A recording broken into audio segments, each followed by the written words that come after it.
This is Democracy Now!, democracynow.org, The War and Peace Report. I'm Amy Goodman. Secretary of State Hillary Clinton's on a surprise visit to the Libyan capital of Tripoli today. She's expected to hold talks with the top officials from Libya's National Transitional Council, or NTC. Clinton's visit comes a day after NATO-backed fighters loyal to the NTC claim they captured most of Bani Walid, one of Muammar Gaddafi's last remaining strongholds. Democracy Now! Correspondent Anjali Kamat was in Libya last month and filed this report. 8 months into the uprising, Libya is peering into an uncertain future. After 42 years of Muammar Gaddafi's rule, Libyans long repressed under his regime are publicly speaking out. There's an overwhelming sense of joy and relief, but even Gaddafi's most consistent critics say the road ahead is paved with serious challenges. After 42 years of Gaddafi's rule, no institutions, no political culture, no political awareness, things is not going to be easy. Hassan El-Amin is a longtime dissident who was forced into exile in 1983. He runs the opposition website Libya al-Mustaqbal, or The Future Libya, from London. This June, he returned to Libya, to his besieged hometown of Misrata, for the first time in 28 years. I never lost hope. I always thought that the Libyan people will uprise. I always thought that this regime will end. But I never thought it's going to be as intense as this from both sides. I always knew that Gaddafi is not going to give up easily, and he's going to be brutal, but not as brutal as this.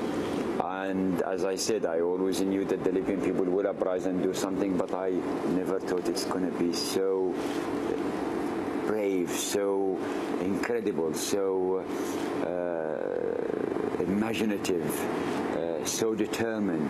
The now ravaged city of Misrata was the site of the fiercest and longest battles of the uprising. Bullet-ridden buildings and the remnants of Gaddafi's tanks lined the city's main thoroughfare of Tripoli Street, which was the scene of heavy fighting for months. Hassan says that people in Misrata will not accept any Gaddafi-era officials in the new system. This revolution in its principles is very clear. It's about real change, a change in every aspect of this country. So the Libyan people will never accept anyone who belongs to the old regime to be in any powerful position, political or security position. The widows and the victims of Gaddafi over the 42 years, they don't want a reminder of this painful experience.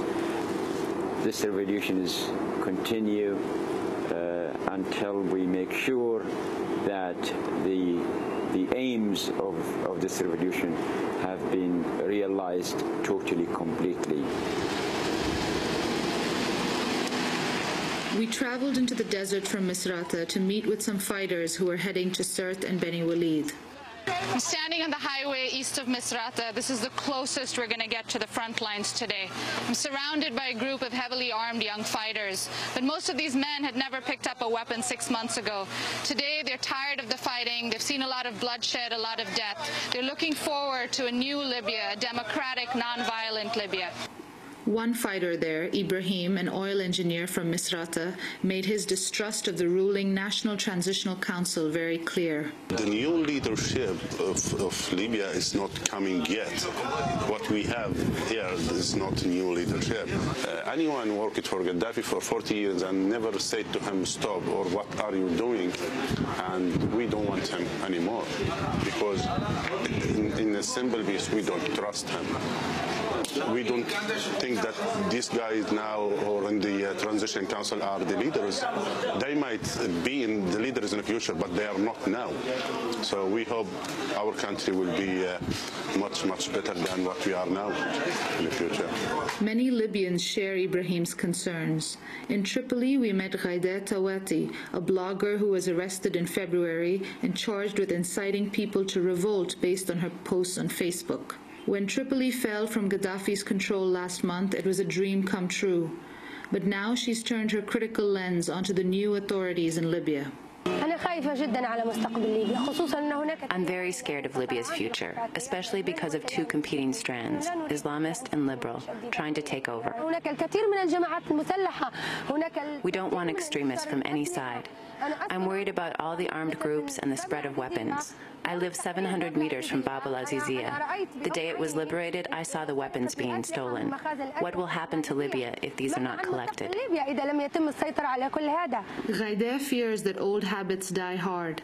At a recent demonstration in Tripoli, she was attacked by people around her when she began to criticize the National Transitional Council and demand an independent media. I noticed that what used to happen in Gaddafi's time is happening now in the square. We shouldn't be making heroes of our leaders. We must hold them accountable. We need an independent media that will act as a watchdog of the leadership. I noticed that a lot of people in our new media simply praise the leaders on the council. They're scared and acting in the same way as they did under Gaddafi. I say to them, go out, breathe in the air of freedom. I want you to speak freely. I don't want a repeat of what happened during Gaddafi's time. Libya's interim government, the National Transitional Council, or NTC, is well aware of the seething discontent over the slow pace of the transition and the persistence of Gaddafi-era officials on and around the council. In August, NTC Chairman Mustafa Abdel Jalil pledged that all former regime figures would be investigated and tried for their crimes. He even said that he would face trial given his former position as Minister of Justice under Gaddafi. الآن أقول وبكل شفافية أن حقبة القذافي بكل مساويها قد انتهت. And now I say with all transparency that the era of Gaddafi is over. Most Libyans welcomed the chairman's words and hope to see the changes implemented. We spoke to a former member of the council in Benghazi, a human rights lawyer named Hana El-Gallal. She explained that she resigned from the council a few months ago to hold Libya's interim authorities to their promises. At that moment when I resigned from the new government, everybody was watching Gaddafi and the Gaddafi's regime. We needed somebody who can work on human rights as an observer of the new government. So far, she says, the NTC has been fairly responsive to popular demands. When the people comes out refusing, they come back and listen and change. The moment we, the people, the civil society, leave a vacuum, they will go to the old habits. But we are not. We are going to watch, we are going to observe, we are going to say what we want. But the potential troubles go beyond old habits. Given the involvement of NATO and Qatar in the Libyan revolution, some are concerned about their influence on Libya's transition to a democracy. Hana showed us copies of leaked documents outlining Libya's future. One, drawn up by the NTC with Western input, warns against purging the system of Gaddafi-era officials in order to avoid an outbreak of violence similar to post-invasion Iraq. Another, from the United Nations, confirms NATO's ongoing role in Libya beyond the fall of Gaddafi's regime.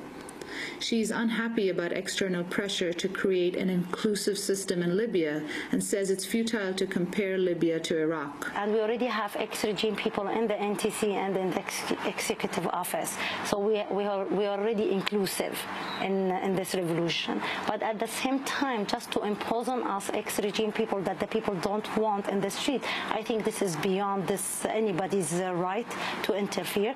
And what we are looking for is democracy. Hana recalled that during the long stalemate over the summer, many countries, including NATO members like France, were pushing for a negotiated settlement with Gaddafi.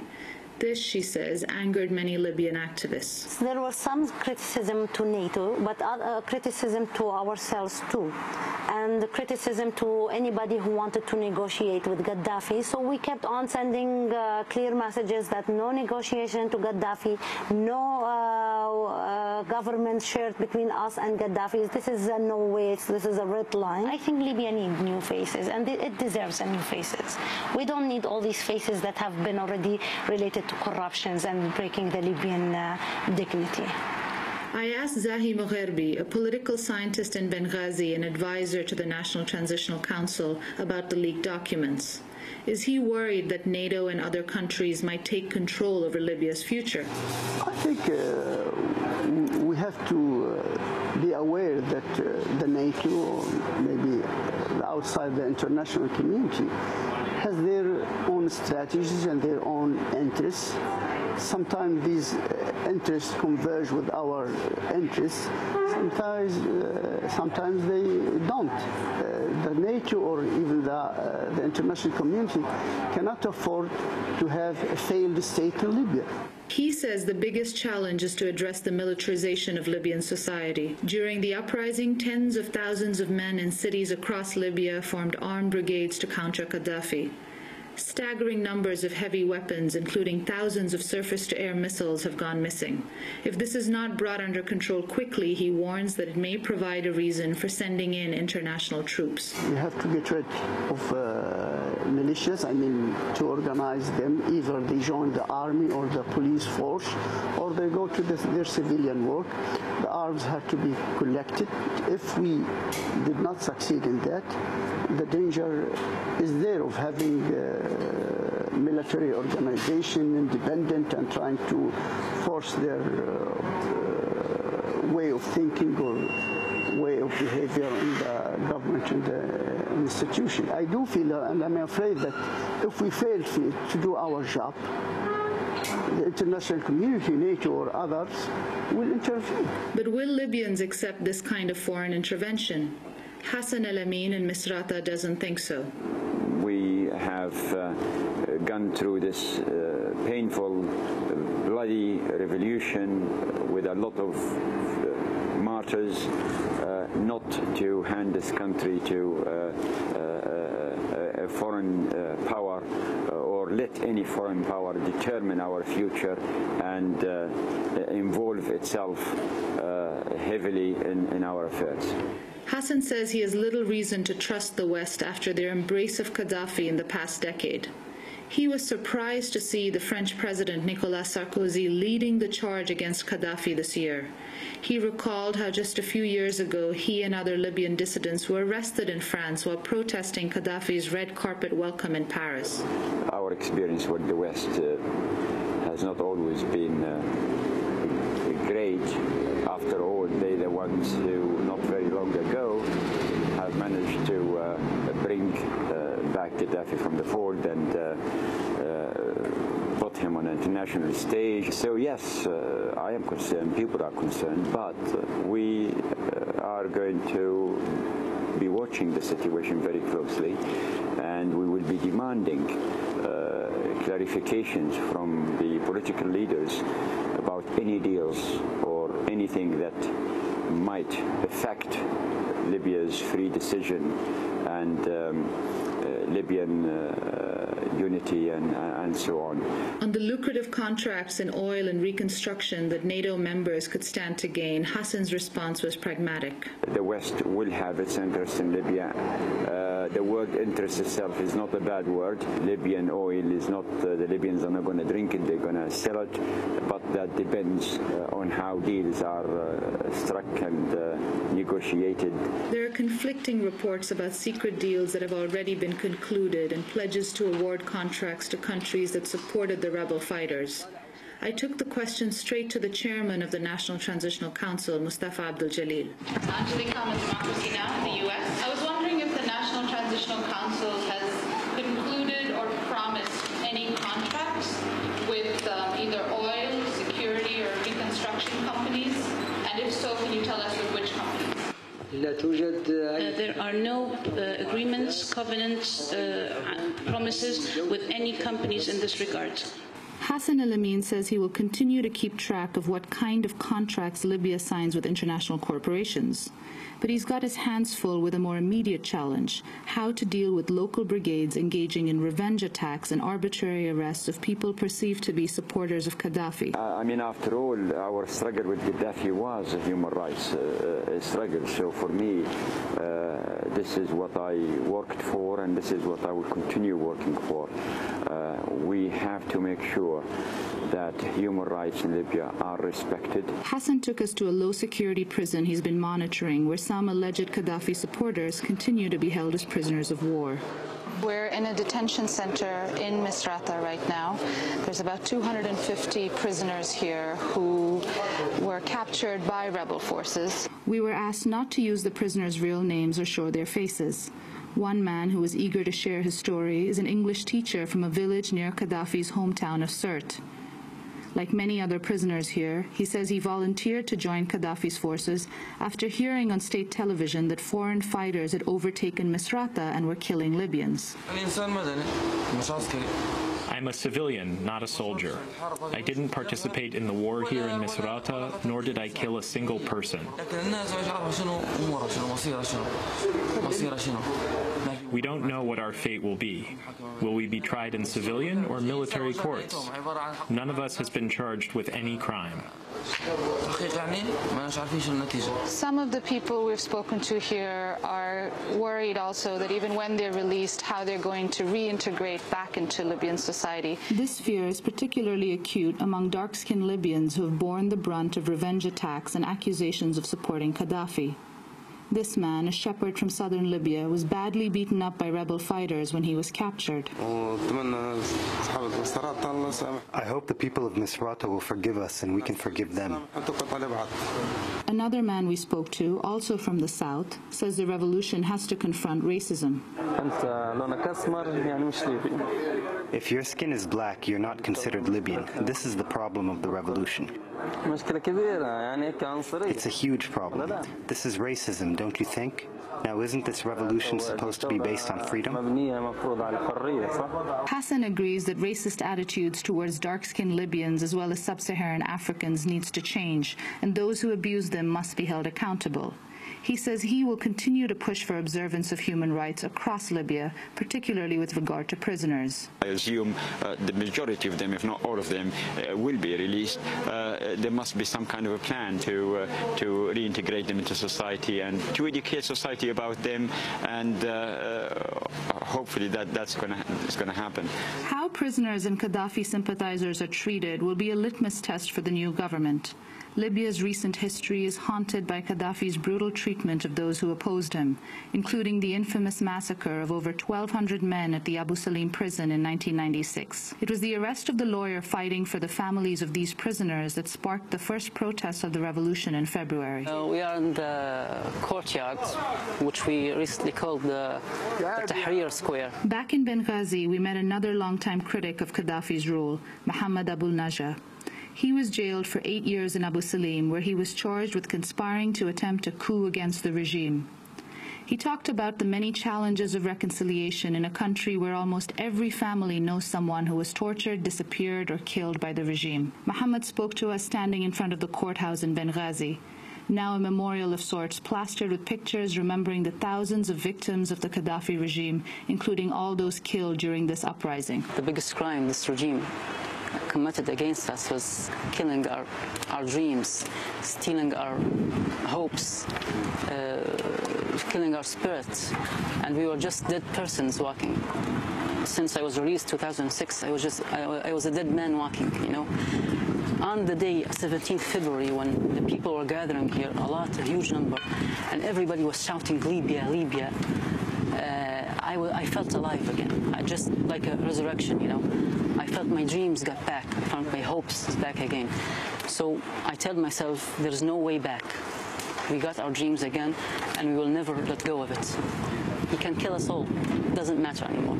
Over the months since the uprising began, Mohammed's initial optimism has slightly waned. I'm a little bit worried. You know, a lot of us have been worrying for a while. We know that the hardest step is not the revolution, it's building this country from zero, from scratch, from minus, not from zero, you know. So we're thinking, how can the people really participate in making their decision? We don't want few people, 5 or 6 or 10 people, making decisions for us. That's our main concern. We want a civil state which respects our culture and our history and our religion, of course, but at the same time which looks forward. We did this revolution. We don't want to replace a Gaddafi with another. We want to replace the whole system with another system. As one of thousands of former political prisoners jailed and tortured under Gaddafi, Mohammed doesn't want his former tormentors to go free. But revenge isn't what he's looking for, even against Gaddafi himself. I don't wish to get him dead. I wish to get him alive. He should be brought to justice. When we see a true free Libya, a democratic Libya, we will get our sense of justice, I think. We will be happy. We will feel that our years and our dreams didn't go for nothing. That's what will give us just sense of justice. For Democracy Now!, this is Anjali Kamath and Jackie Suin, with thanks to Ahmed Shukr. This is Democracy Now!, democracynow.org, the war